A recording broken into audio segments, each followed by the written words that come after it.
right. Jordan's motor's looking really good. I've got our large core plugs all in. Always do the brass core plugs. And always do it after you paint. Thanks, Burnsy, for your 2 cents. Getting the smaller ones out of the cylinder heads, which never came in the set. I'm glad I'm doing them because they're steel. You know that's going to rust. And then once I get this off the stand, that plug's coming out. I have a brass one for there as well.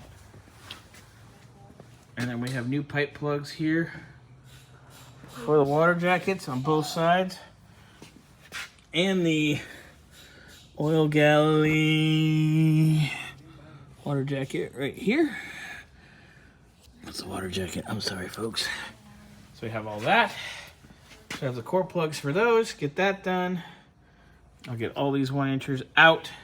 New one in. Don't worry about that valve cover. That was our paint mask.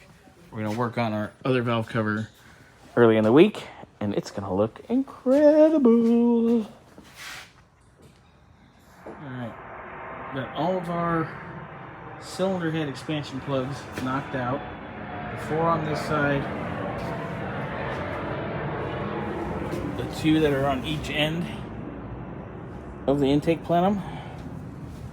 And the one over here on the block. Those are all 1 inch.